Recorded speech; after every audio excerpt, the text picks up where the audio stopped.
The time is 1:15 p.m. This is the Sri Lanka Broadcasting Corporation.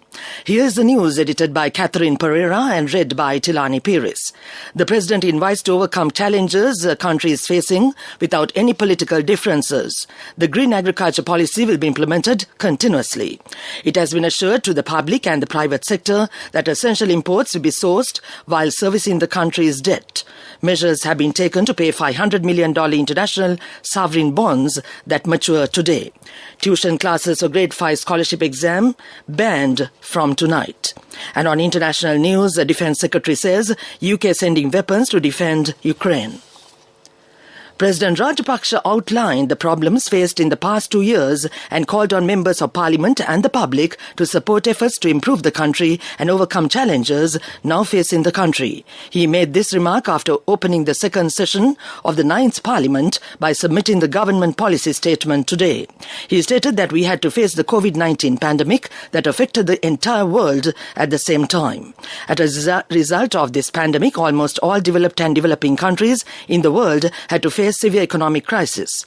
Sri Lanka, with its small economy, felt the brunt of it severely. The government has spent a large sum of money to save the lives of the people from the pandemic. The tourism sector in the country also collapsed due to the corona pandemic. The lockdowns imposed several times in the country caused many obstacles to the country's economic process. Key sectors which brought foreign exchange into the country, such as the tourism industry, foreign labour and apparel industry, were affected by the pandemic. Many businesses self-employed and daily income earners were affected by the various restrictions imposed that were required to control the pandemic. The disruption to daily community life created a great deal of unrest in the society as well. Therefore, as the President of this country, he urged all of them to extend support to duly conduct the responsibility of the governing and opposition parties both in and outside the Parliament to overcome the challenges that the country faces today. Each time the country was closed, they provided relief to those people who would lose their daily income. We took action to reschedule loan payments of small and medium entrepreneurs who had lost their income or had it substantially reduced due to the pandemic. We did not raise any of the reduced taxes again. None of the public servants had their salaries or allowances pruned. The underworld threat had spread dangerously at that time. We witnessed a period when prison buzzers were fired at and its guards and prisoners were killed. We went through a period when people walking down the streets were caught in the crossfire of underworld gang violence and died. The government has been able to change this situation during the past 2 years.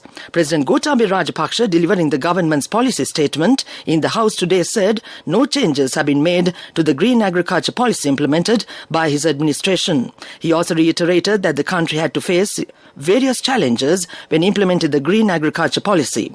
The government's plans and intentions for implementing the green agriculture policy were not communicated properly and several practical issues in introducing it were politicized, he said, adding that it resulted in a misunderstanding about the program.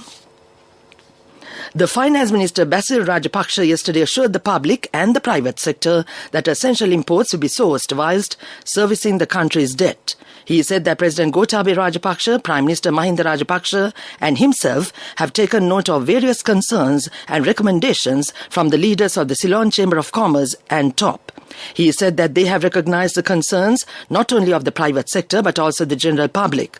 However, the President, Prime Minister and myself assured that essential food and drugs for the public as well as raw material and inputs for the export and local industries will be imported whilst the country honours its debt commitment.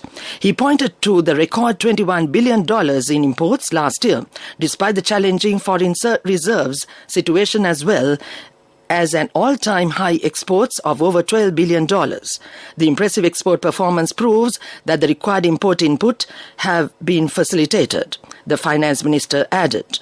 Basil's assurance come amidst fresh concerns over reliable supply of fuel, especially for thermal power generation, as well as continuous complaints by the private sector that banks don't have adequate foreign exchange to open letters of credit in a timely manner. However, the Finance Minister's confidence appears to stem from his successful online discussion with India's Foreign Secretary, Dr. S.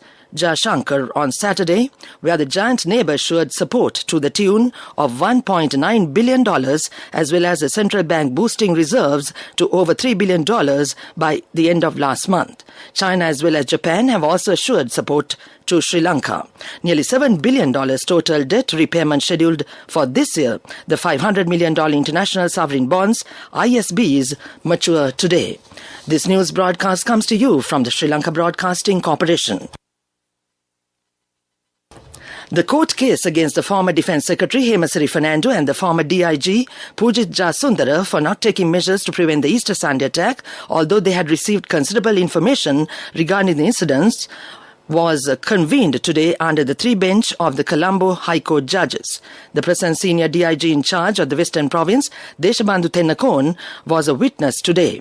At this occasion, he was acting as the DIG in charge of the north of the Western Province. He said the written information was received on the incident on the 11th of April 2019 from the senior DIG in charge of the Western Province. The Minister of Health says more than 1.7 million people have been vaccinated. The both COVID eradication vaccines have been given to 13.8 million people. Meanwhile, COVID eradication vaccines program is being conducted in several places in the island today as well. Their vaccination programs have been organized at school level for school children. The epidemiology unit also stated that the overall corona-infected persons have exceeded 547,000. Out of this number, 568,000 patients have recovered. 1,200 trainee graduates have been appointed as development officers in the Ampara district. These appointments were presented by the governor of the Eastern Province, Anuradha Yahampath, last week. The program was conducted in parallel to the government program to recruit unemployed graduates to the state service. That ends local news for now. The main news story is brought to you by Siddhalepa Vedamahatmya. And on the main news story, organizing and holding tuition classes, lectures, seminars and workshops aimed at 2021-2022 Grade 5 scholarship exam candidates will be banned from midnight until the exam comes to an end. The examination is set to take place on the 22nd of this month. The ban also extends the printing, distribution of mock question papers and publishing posters, banners and flyers through electronic or printed media or possessing them. Any person violating these orders will be charged under the Public Examinations Act, the Department of Examinations has said. That was the main news story. The main news story was brought to you by Siddhalepa Vedamahatmya. And on Watch Light this afternoon, the health sector says that there will be a risk of creating a corona cluster in the country. The doctors pointed out that the reason for this situation has caused as the people are not following the health guidelines and acting responsibly. Therefore, they request the people to obtain the corona eradication vaccine immediately. They have also informed the public to get the booster vaccine without listening to myths. That came to you in Watch Light. Coming up, World News.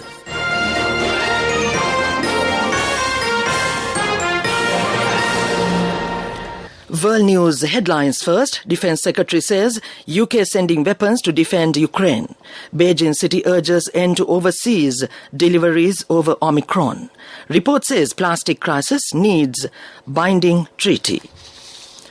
Britain is supplying Ukraine with short-range anti-tank missile for self-defense after Russia amassed about 100,000 troops on its border, the Defence Secretary said. Ben Wallace told MPs a small team of British troops would also be sent to Ukraine to provide training. He said there was legitimate and real cause for concern the Russian troops could be used for an invasion. Russia denies any invasion plans and accuses the West of aggression. Dozens of British troops have been in Ukraine since 2015 to help train their armed forces, and the UK has also made a commitment to help rebuild Ukraine's navy following Russia's invasion of Crimea in 2014. Beijing city officials are recommending people stop ordering items to be delivered from overseas after saying a local woman may have been infected by Omicron after opening a parcel. They repeated the theory that COVID-19 could be spread internationally on imports of frozen food, something many scientists have questioned. Officials said the woman who tested positive had no history of travel. They added they found traces of the virus on a package she received. The infection comes less than 3 weeks before Beijing is set to host the Winter Olympics.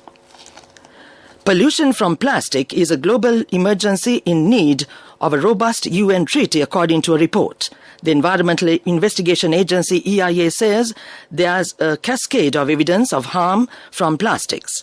It argues that the plastic pollution threat is almost equivalent to climate change. The air we breathe now contains plastic microparticles. There's plastic in Arctic snow, plastic in soil, and plastic in our food. It's reported, for instance, that about 20 elephants in Thailand have died after eating plastic waste from a rubbish dump. Back to the world news headlines. Defense Secretary says UK sending weapons to defend Ukraine. Beijing city urges end to overseas deliveries over Omicron. Report says plastic crisis needs binding treaty. That ends world news. Development News is brought to you by Let's take all out of the coconut tree and make the island thriving and prosperous. Call our hotline 1928. WhatsApp 070 400 1928. And on development news, the water supply program in the Galle district has been accelerated. 12.6 million rupees has been allocated in this regard. The aim of this program is to supply water facilities to the people in the area continuously. The program has been initiated under the program of Water for All. That came to you in development news. Development News was brought to you by the coconut tree is well grown in almost all the parts of the island. It is an exceptional source of extra income. The shell, the husk and almost all the parts of the coconut tree makes you money, providing you with an excellent extra source of income. It will also help to nourish the economy of the country. You will be guided with all necessary informations regarding the coconut cultivation, with the novel cultivation techniques and all other related and upgraded informations by the Coconut Research Institute, Lunavilla. Call our hotline 1928. WhatsApp 070 400 1928. And on sports news, the second one-day international cricket match between visiting Zimbabwe team and the Sri Lanka team will be played at the Pallekele International Grounds today. The match will begin at 2:30 p.m. The Sri Lanka team won the first ODI match played against the Zimbabwe team. The SLBC have made arrangements to bring the live broadcast on the match. Inter-provincial football tournament organised by the Sri Lanka Football Federation will be held on the 25th of this month at the Kurunagala Maligapitiya playgrounds. 8 teams will participate at the tournament representing all provinces. That came to you in sports news. Cash through NSP globally and win wonderful gifts locally. From October 1st, 2021 to December 31st, 2022. Remit a minimum of $100 or an equivalent amount in any foreign currency 3 times through NSB U Trust. Business News, sponsored by National Savings Bank, the safest place for your money.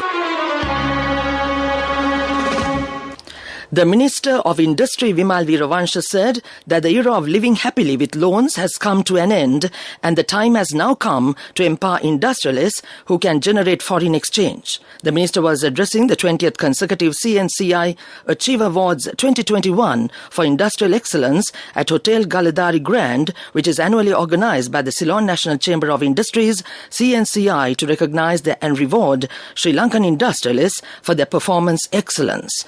That was Business News.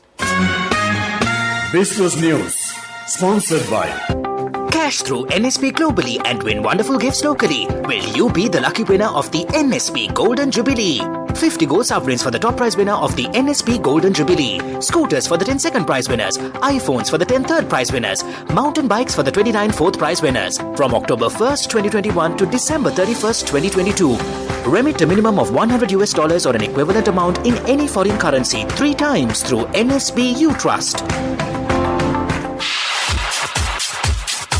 Economic news, courtesy of... I bought my daughter a laptop for her work by managing my finances. Whatever the expenses may be, I can't afford to miss out on life's special moments like her birthday or our anniversary. So you need to invest to make your family's future flourish. Saving money isn't easy when you have responsibilities. That's why we promise to give you the best returns and guarantee on your investment. LOLC Finance Fixed Deposits. Maximize your savings. LOLC Finance PLC, incorporated on the 13th of December 2001, is rated SLA stable by ICRA Lanka Limited and is licensed by the Monetary Board of the Central Bank of Sri Lanka under the Finance Business Act No. 42 of 2011.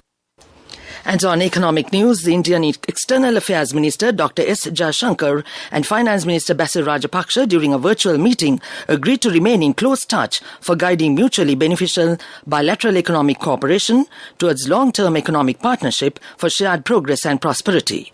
External Affairs Minister Dr. S. Jaishankar held a virtual meeting with Finance Minister Basil Rajapaksa on Saturday.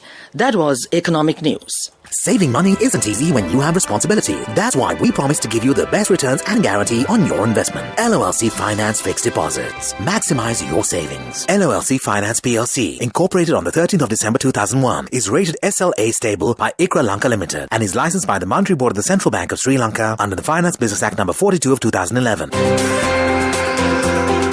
The weather report. The Met Department says that few showers will occur in the northern, eastern, north central and Uva provinces and in the Matale district. Showers or thunder showers will occur at several places in the Sabaragama province and in Gaul, Matara, Kalutara and Nurele districts after 2 p.m.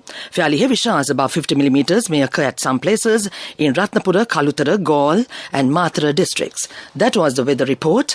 And now to end this news broadcast, the main points once again. The President invites to overcome challenges the country is facing without any political differences. The green agriculture policy will be implemented continuously. It has been assured to the public and the private sector that essential imports will be sourced whilst servicing the country's debt. Measures have been taken to pay $500 million international sovereign bonds that mature today. Tuition classes for grade 5 scholarship exam banned from tonight. And on international news, Defence Secretary says UK sending weapons to defend Ukraine. That ends this news broadcast.